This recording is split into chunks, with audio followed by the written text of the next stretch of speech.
Halo Sobat Edson, salam pintar. Jumpa lagi dengan saya, Kak Andi, tutor sejarah edson.id. Kali ini kita akan membahas materi tentang zaman prasejarah di Indonesia, bagian zaman batu. Yuk kita simak bareng-bareng.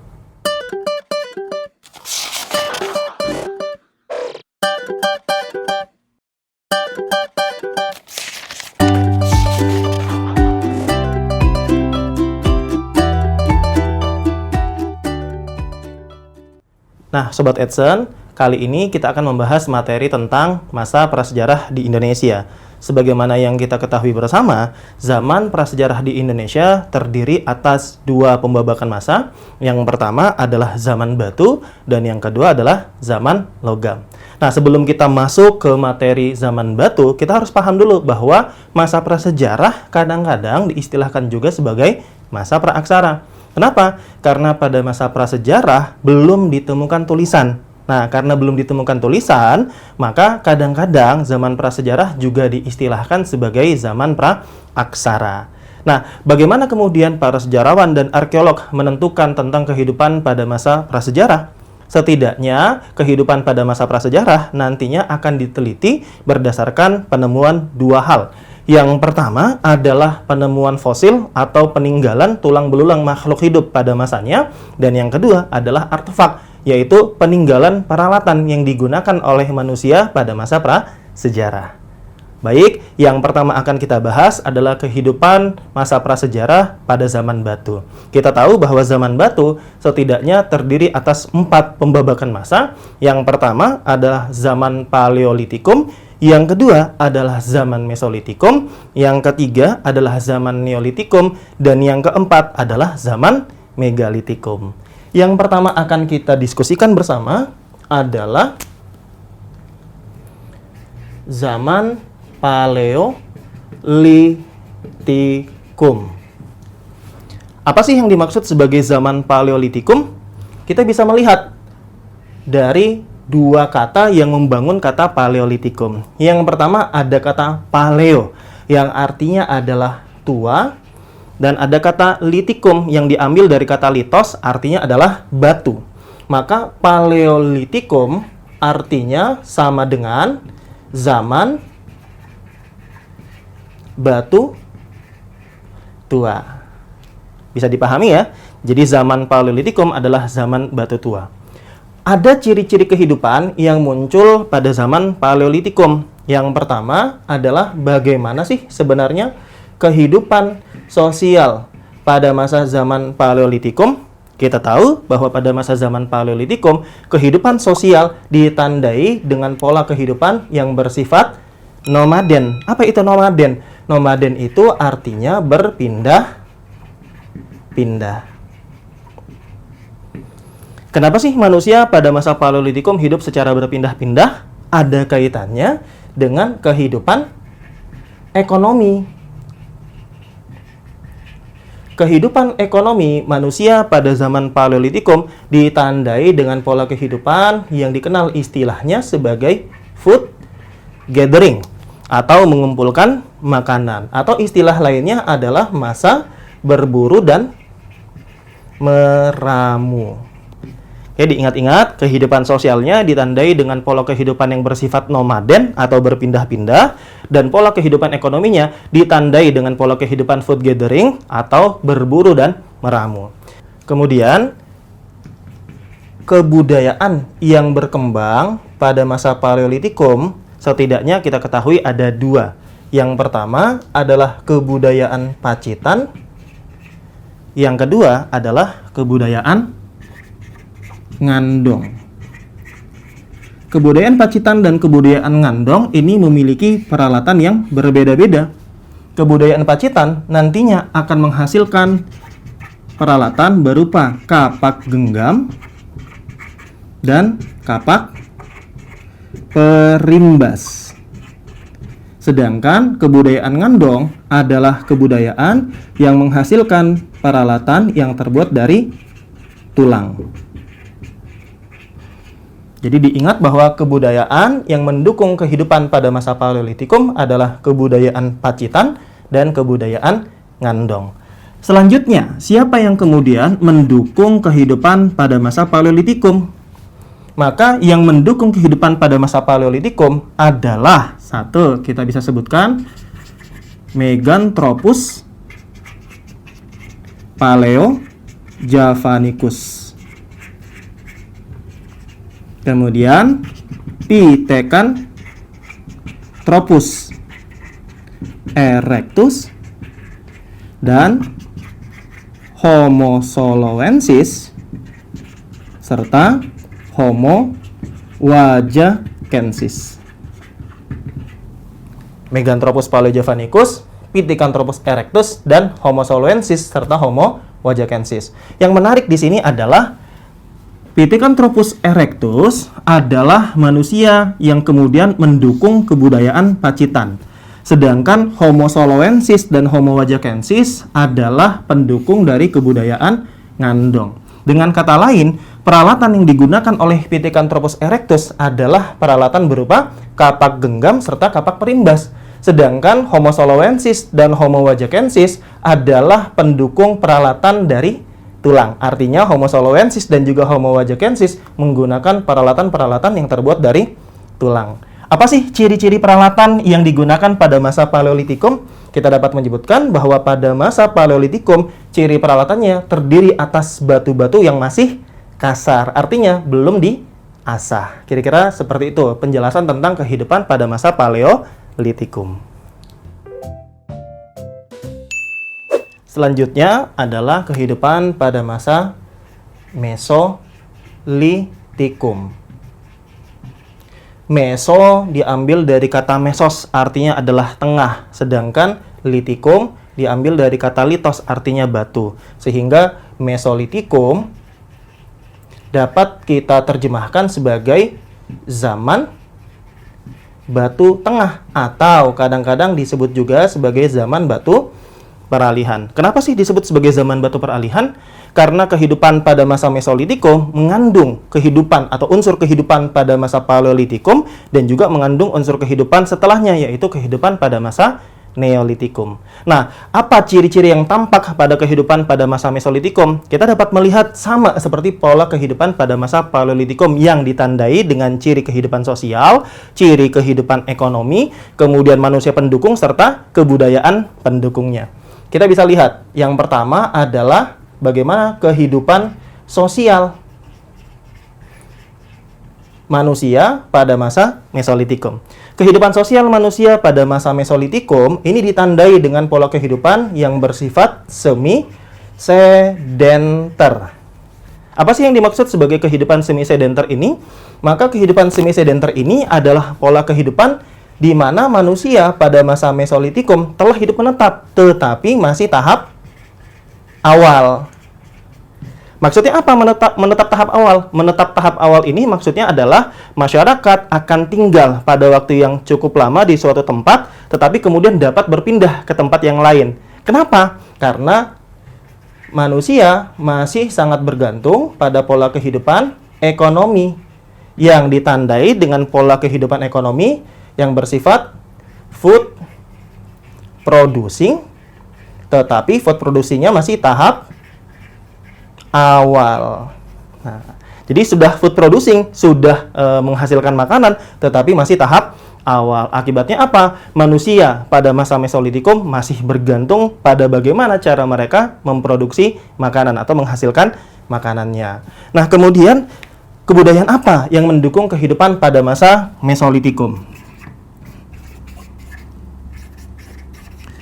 Kita dapat menyebutkan bahwa kebudayaan yang berkembang pada masa Mesolitikum adalah kebudayaan yang dikenal sebagai kebudayaan Bakson Hoabin.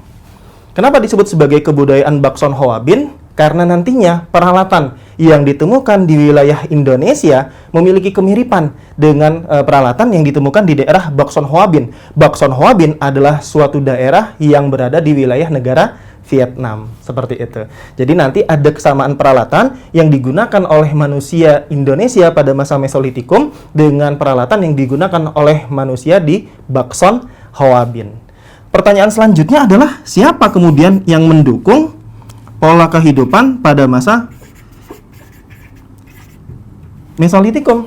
Nah, kita dapat menyebutkan bahwa pendukung kehidupan pada masa Mesolitikum adalah bangsa Papua Melanesoid. Nah, jadi pendukung kehidupan pada masa Mesolitikum adalah bangsa Papua Melanesoid. Oke, Sobat Edson. Apa sih peralatan yang kemudian digunakan oleh bangsa Papua Melanesoid pada masa Mesolitikum? Kita dapat menyebutkan beberapa peralatan yang digunakan oleh bangsa Papua Melanesoid atau pada masa kehidupan zaman Mesolitikum. Di antaranya ada kapak pendek, kemudian juga ada kapak Sumatera. Selain itu, yang harus digarisbawahi bahwa pada masa kehidupan Mesolitikum tadi sudah dijelaskan bahwa masyarakatnya sudah hidup menetap meski masih tahap awal, di mana mereka kemudian tinggal. Kebanyakan manusia pada masa Mesolitikum tinggal di dalam gua-gua atau yang juga dikenal istilahnya sebagai Abruzos Roch. Akibatnya, karena mereka tinggal di dalam gua dan biasanya gua-gua tempat tinggal manusia pada masa Mesolitikum berada di dekat sungai ataupun tepi pantai, maka masyarakat pada masa Mesolitikum kerap mengkonsumsi kerang. Akibatnya apa? Konsumsi kerang yang dilakukan pada masa Mesolitikum akan menghasilkan sebuah sampah dapur yang kemudian dikenal istilahnya sebagai kejoken modinger. Apa itu kejoken modinger?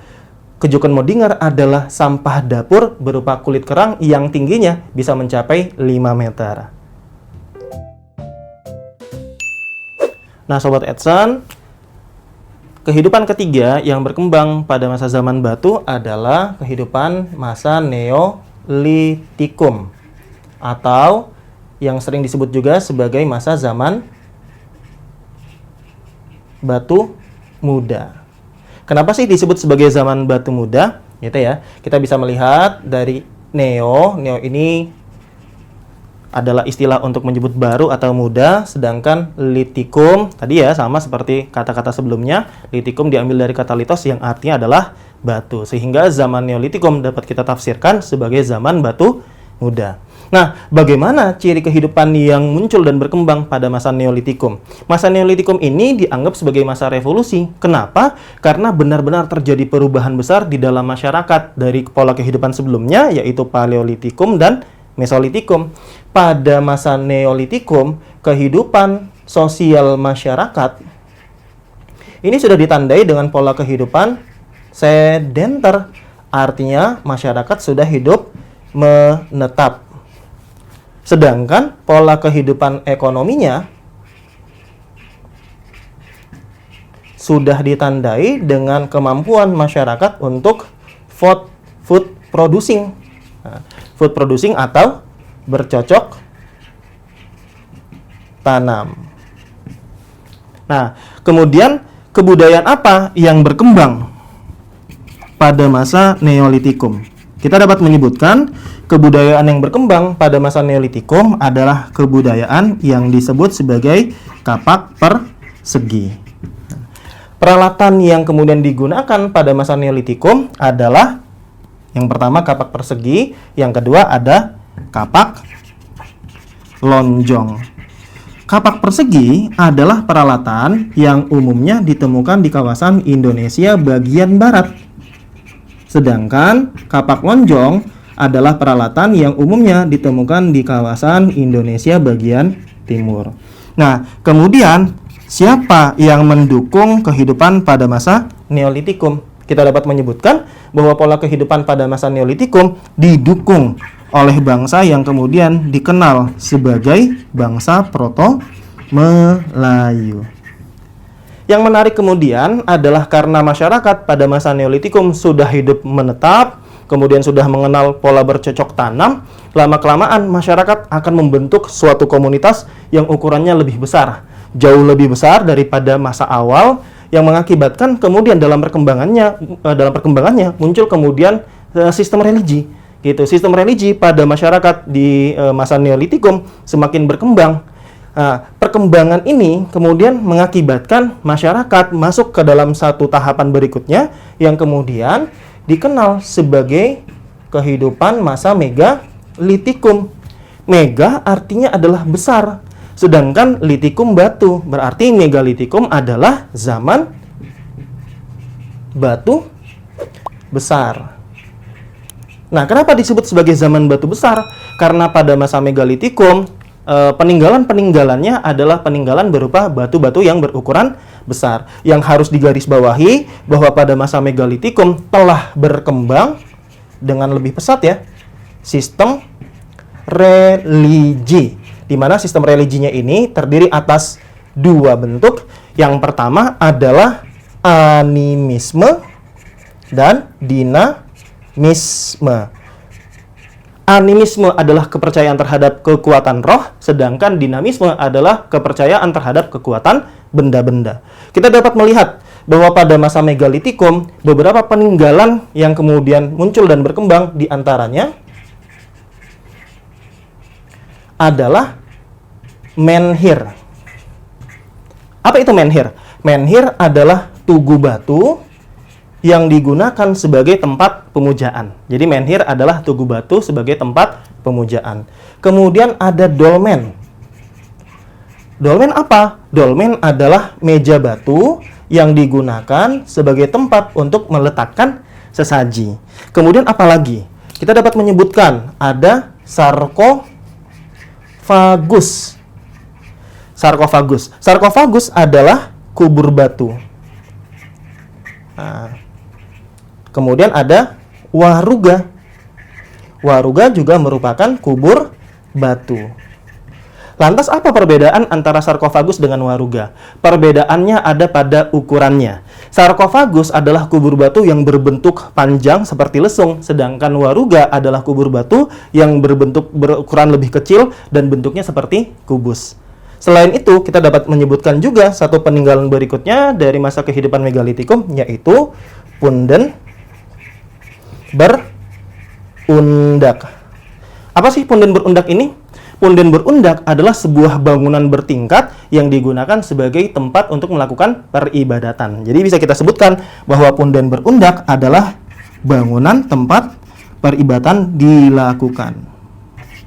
Bangunan bertingkat sebagai tempat untuk melakukan peribadatan.